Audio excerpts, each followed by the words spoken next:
सियावर रामचंद्र की जय। सियावर रामचंद्र की जय। श्रद्धेय मंच, सभी संत एवं ऋषिगण, यहाँ उपस्थित और विश्व के कोने कोने में हम सबसे साथ जुड़े हुए सभी राम भक्त, आप सबको प्रणाम, आप सबको राम राम।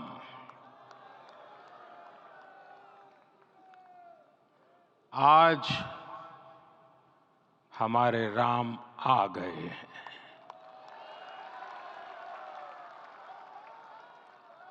सदियों की प्रतीक्षा के बाद हमारे राम आ गए हैं। सदियों का अभूतपूर्व धैर्य, अनगिनत बलिदान, त्याग और तपस्या के बाद हमारे प्रभु राम आ गए हैं।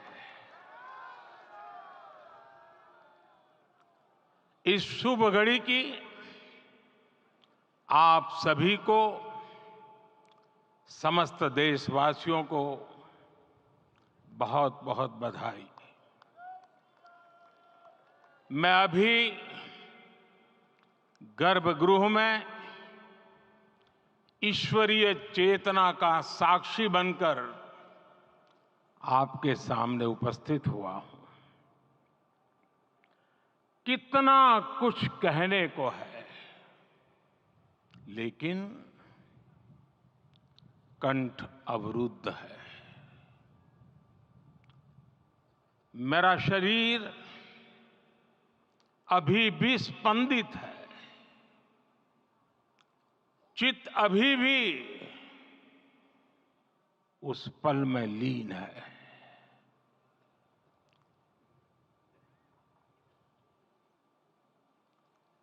हमारे रामलला अब टेंट में नहीं रहेंगे।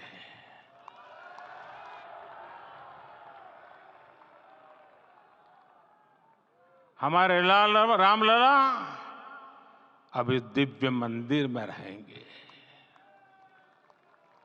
मेरा पक्का विश्वास है, अपार श्रद्धा है कि जो घटित हुआ है, इसकी अनुभूति देश के, विश्व के कोने कोने में राम भक्तों को हो रही होगी। ये क्षण अलौकिक है, ये पल पवित्रतम है। ये माहौल, ये वातावरण, ये ऊर्जा, ये घड़ी प्रभु श्री राम का हम सब पर आशीर्वाद है। 22 जनवरी 2024 का ये सूरज एक अद्भुत आभा लेकर आया है।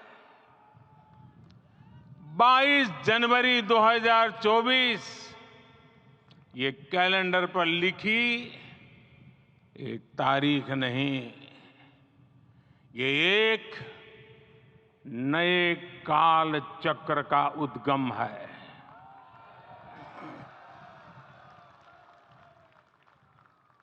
राम मंदिर के भूमि पूजन के बाद से प्रतिदिन पूरे देश में उमंग और उत्साह बढ़ता ही जा रहा था।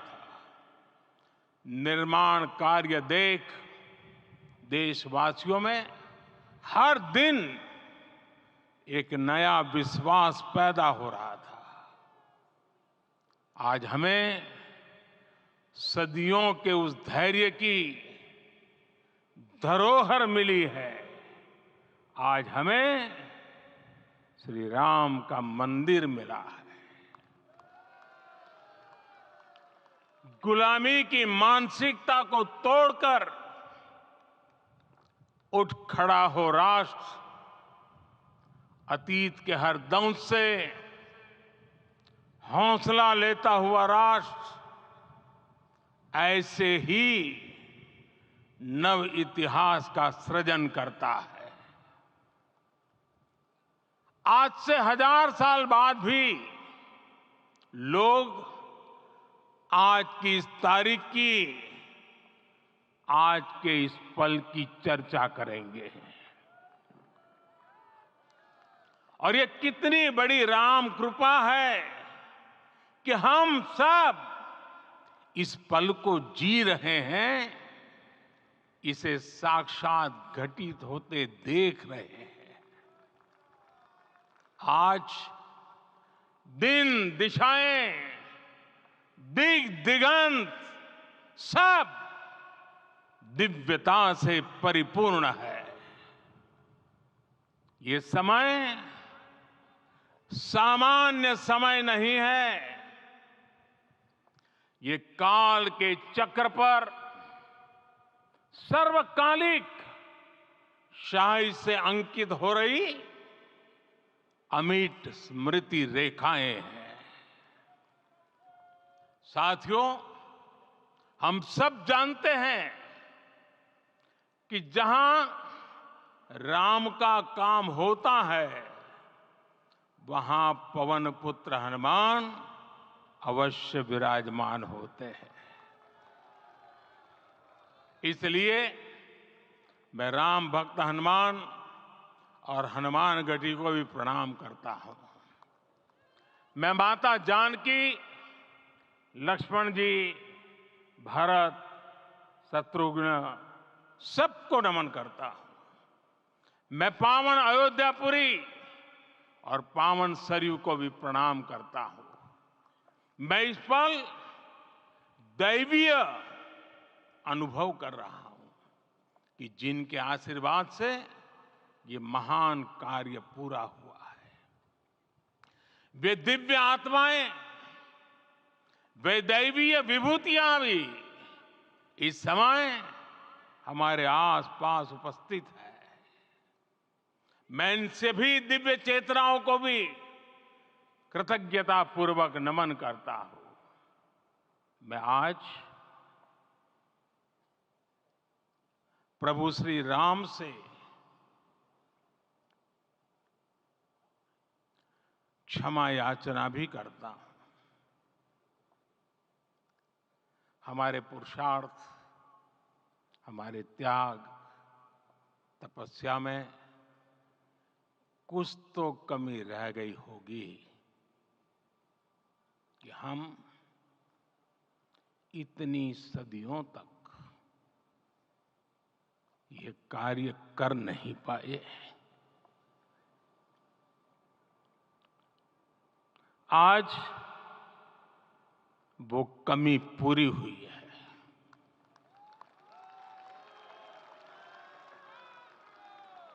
मुझे विश्वास है प्रभु राम आज हमें अवश्य क्षमा करेंगे। मेरे प्यारे देशवासियों, त्रेता में राम आगमन पर पूज्य संत तुलसीदास जी ने लिखा है, प्रभु बिलो की हर से पुरबासी, जनित वियोग विपत्ति समनासी। अर्थात प्रभु का आगमन देकर ही सब अयोध्यावासी, समग्र देशवासी हर्ष से भर गए। लंबे वियोग से जो आपत्ति आई थी, उसका अंत हो गया। उस कालखंड में तो वो वियोग केवल 14 वर्षों का था। तब भी इतना असह्य था। इस युग में तो अयोध्या और देशवासियों ने सैकड़ों वर्षों का वियोग सहा है। हमारी कई कई पीढ़ियों ने वियोग सहा है।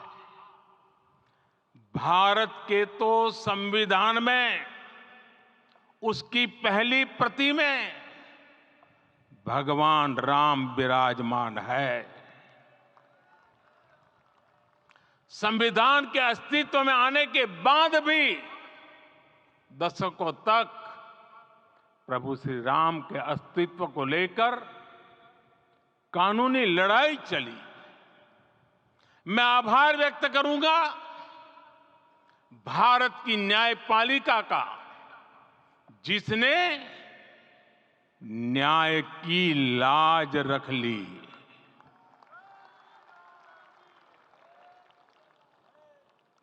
न्याय के पर्याय प्रभु राम का मंदिर भी न्यायबद्ध तरीके से ही बना। साथियों, आज गांव-गांव में एक साथ कीर्तन संकीर्तन हो रहे हैं। आज मंदिरों में उत्सव हो रहे हैं, स्वच्छता अभियान चलाए जा रहे हैं। पूरा देश आज दीपावली मना रहा है। आज शाम घर घर राम ज्योति प्रज्वलित करने की तैयारी है। कल मैं श्री राम के आशीर्वाद से धनुषकोडी में राम सेतु के आरंभ बिंदु अरिचल मुनाई पर था।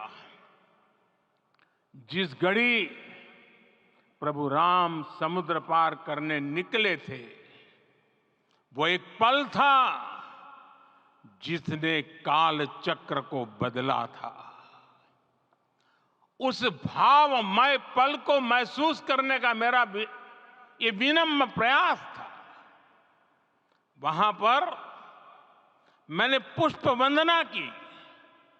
वहां मेरे भीतर एक विश्वास जगा कि जैसे उस समय काल चक्र बदला था, उसी तरह अब काल चक्र फिर बदलेगा और शुभ दिशा में बढ़ेगा। अपने 11 दिन के व्रत अनुष्ठान के दौरान मैंने उन स्थानों का चरण स्पर्श करने का प्रयास किया जहां प्रभु राम के चरण पड़े थे। चाहे वो नासिक का पंचवटी धाम हो, केरला का पवित्र त्रिपायर मंदिर हो, आंध्र प्रदेश में लेपाक्षी हो, श्रीरंगम में रंगनाथ स्वामी मंदिर हो, रामेश्वरम में श्री रामनाथ स्वामी मंदिर हो, या फिर धनुषकोडी। मेरा सौभाग्य है कि इसी पुनीत पवित्र भाव के साथ मुझे सागर से सरयू तक की यात्रा का अवसर मिला। सागर से सरयू तक हर जगह राम नाम का वही उत्सव भाव छाया हुआ है। प्रभु राम तो भारत की आत्मा के कण कण से जुड़े हुए हैं। राम भारतवासियों के अंतर मन में विराजे हुए हैं।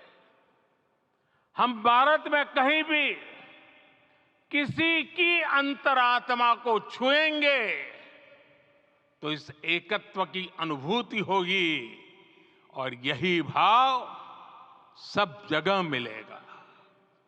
इससे उत्कृष्ट, इससे अधिक देश को समायोजित करने वाला सूत्र और क्या हो सकता है। मेरे प्यारे देशवासियों, मुझे देश के कोने कोने में अलग अलग भाषाओं में रामायण सुनने का अवसर मिला है, लेकिन विशेषकर पिछले 11 दिनों में रामायण अलग अलग भाषा में अलग राज्यों से मुझे विशेष रूप से सुनने का मौका मिला। राम को परिभाषित करते हुए ऋषियों ने कहा है, रमन्ते यस्मिन् इति रामः, अर्थात जिसमें रम जाए वही राम है। राम लोक की स्मृतियों में, पर्वत से लेकर परंपराओं में सर्वत्र समाये हुए हैं। हर युग में लोगों ने राम को जिया है। हर युग में लोगों ने अपने अपने शब्दों में अपनी अपनी तरह से राम को अभिव्यक्त किया है। और ये राम रस जीवन प्रवाह की तरह निरंतर बहता रहता है। प्राचीन काल से भारत के हर कोने के लोग राम रस का आचमन करते रहे हैं। राम कथा असीम है और रामायण भी अनंत है। राम के आदर्श, राम के मूल्य, राम की शिक्षाएं सब जगह एक समान है। प्रिय देशवासियों, आज इस ऐतिहासिक समय में देश उन व्यक्तित्वों को भी याद कर रहा है जिनके कार्य और समर्पण की वजह से आज हम ये शुभ दिन देख रहे हैं। राम के इस काम में कितने ही लोगों ने त्याग और तपस्या की पराकाष्ठा करके दिखाई है। उन अनगिनत राम भक्तों के, उन अनगिनत कार सेवकों के और उन अनगिनत संत महात्माओं के हम सब ऋणी हैं।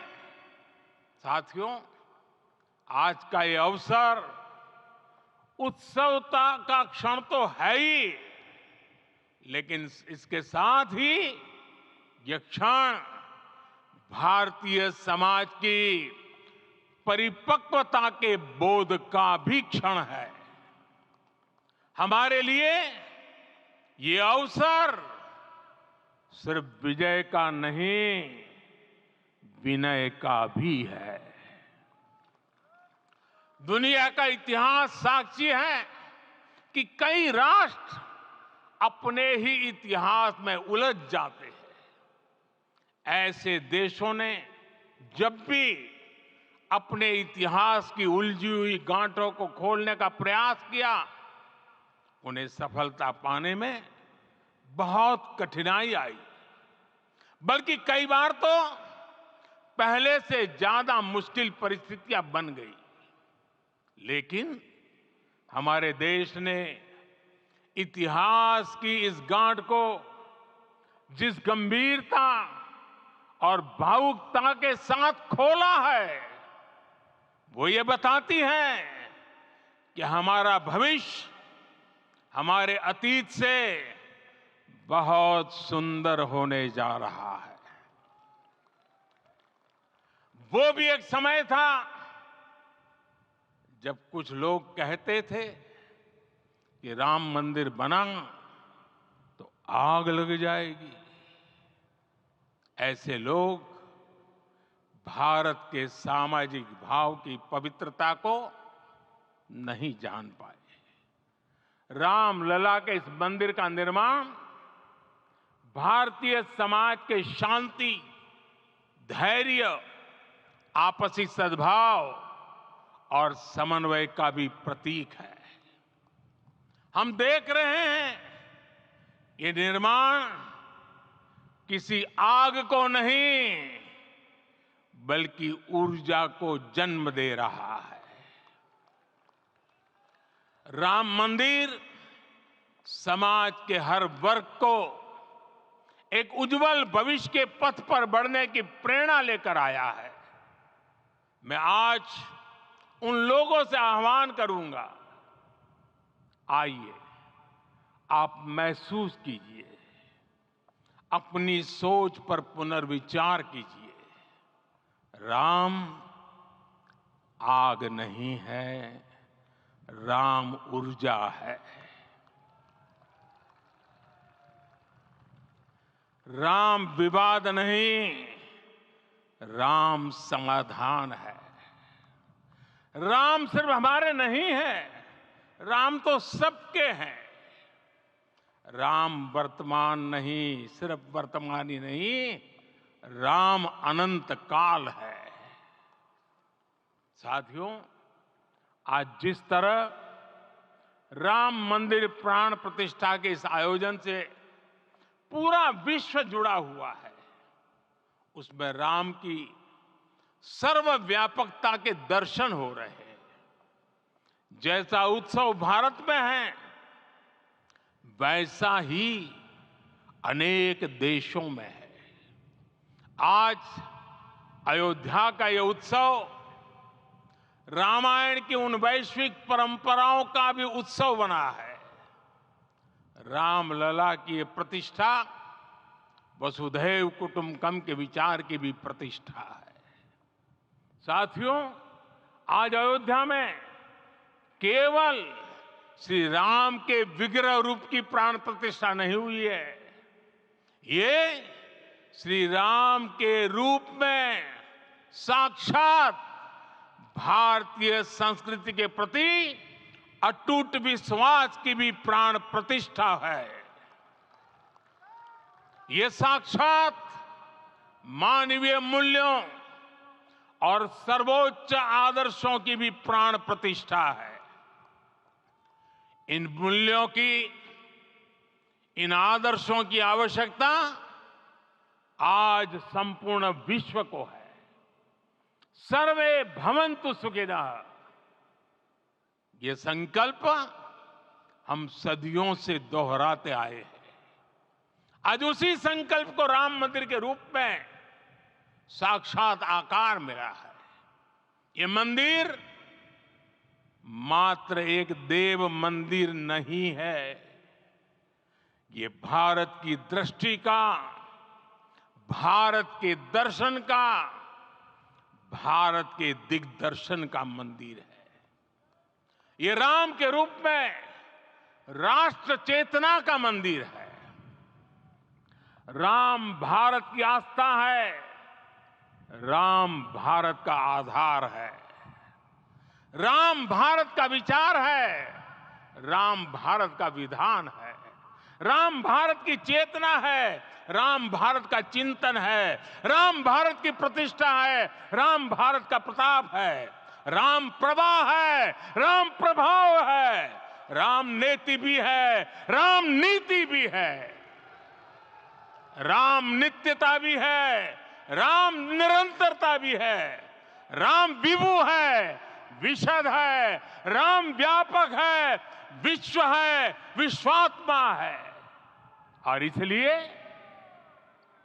जब राम की प्रतिष्ठा होती है तो उसका प्रभाव वर्षों या शताब्दियों तक ही नहीं होता, उसका प्रभाव हजारों वर्षों के लिए होता है। महर्षि वाल्मीकि ने कहा है, राज्यम 10 सहस्त्राणि प्राप्य वर्षाणि राघवः, अर्थात राम 10,000 वर्षों के लिए राज्य पर प्रतिष्ठित हुए, यानी हजारों वर्षों के लिए राम राज्य स्थापित हुआ। जब त्रेता में राम आए थे, तब हजारों वर्षों के लिए राम राज्य की स्थापना हुई थी। हजारों वर्षों तक राम विश्व पथ प्रदर्शन करते रहे थे। और इसलिए मेरे प्यारे देशवासियों, आज अयोध्या भूमि हम सभी से, प्रत्येक राम भक्त से, प्रत्येक भारतीय से कुछ सवाल कर रही है। श्री राम का भव्य मंदिर तो बन गया, अब आगे क्या? सदियों का इंतजार तो खत्म हो गया, अब आगे क्या? आज के इस अवसर पर जो दैवीय आत्माएं हमें आशीर्वाद देने के लिए उपस्थित हुई हैं, हमें देख रही हैं, उन्हें क्या हम ऐसे ही विदा करेंगे? नहीं, कदापि नहीं। आज मैं पूरे पवित्र मन से महसूस कर रहा हूं कि काल चक्र बदल रहा है। ये सुखद संयोग है कि हमारी पीढ़ी को एक कालजयी पथ के शिल्पकार के रूप में चुना गया है। 1000 वर्ष बाद की पीढ़ी राष्ट्र निर्माण के हमारे आज के कार्यों को याद करेगी। इसलिए मैं कहता हूं, यही समय है, सही समय है। हमें आज से इस पवित्र समय से अगले 1000 साल के भारत की नींव रखनी है। मंदिर निर्माण से आगे बढ़कर अब हमें सभी देशवासी यहीं इस पल से समर्थ, सक्षम, भव्य, दिव्य भारत के निर्माण की सौगंध लेते हैं।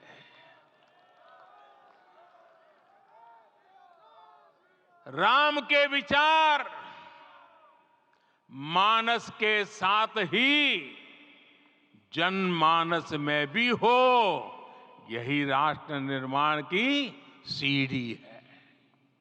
साथियों, आज के युग की मांग है कि हमें अपने अंतःकरण को विस्तार देना होगा। हमारी चेतना का विस्तार देव से देश तक, राम से राष्ट्र तक होना चाहिए। हनुमान जी की भक्ति, हनुमान जी की सेवा, हनुमान जी का समर्पण, ये ऐसे गुण हैं जिन्हें हमें बाहर नहीं खोजना पड़ता। प्रत्येक भारतीय में भक्ति, सेवा और समर्पण के भाव समर्थ, सक्षम, भव्य, दिव्य भारत का आधार बनेंगे। और यही तो है देव से देश और राम से राष्ट्र की चेतना का विस्तार। दूर सुदूर जंगल में, कुटिया में जीवन गुजारने वाली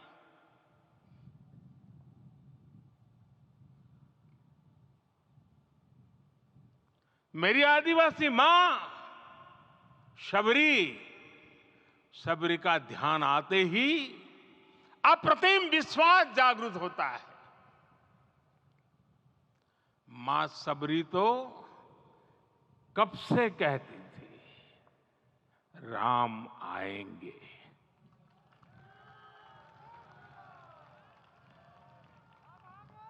प्रत्येक भारतीय में जन्मा यही विश्वास समर्थ, सक्षम, भव्य भारत का आधार बनेगा।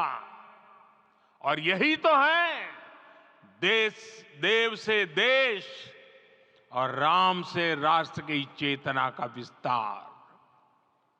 हम सब जानते हैं कि निषाद राज की मित्रता सभी बंधनों से परे है। निषाद राज का राम के प्रति सम्मोहन, प्रभु राम का निषाद राज के लिए अपनापन कितना मौलिक है। सब अपने हैं, सभी समान है। प्रत्येक भारतीय में अपनत्व की, बंधुत्व की ये भावना समर्थ, सक्षम, भव्य, दिव्य भारत का आधार बनेगी। और यही तो है देव से देश और राम से राष्ट्र की चेतना का विस्तार। साथियों, आज देश में निराशा के लिए रत्ती भर भी स्थान नहीं है। मैं तो बहुत सामान्य हूं, मैं तो बहुत छोटा हूं। अगर कोई ये सोचता है तो उसे गिलहरी के योगदान को याद करना चाहिए। गिलहरी का स्मरण ही हमें हमारी इस हिचक को दूर करेगा, हमें सिखाएगा कि छोटे बड़े हर प्रयास की अपनी ताकत होती है, अपना योगदान होता है। और सबके प्रयास की यही भावना समर्थ, सक्षम, भव्य, दिव्य भारत का आधार बनेगी। और यही तो देव से देश और राम से राष्ट्र की चेतना का विस्तार।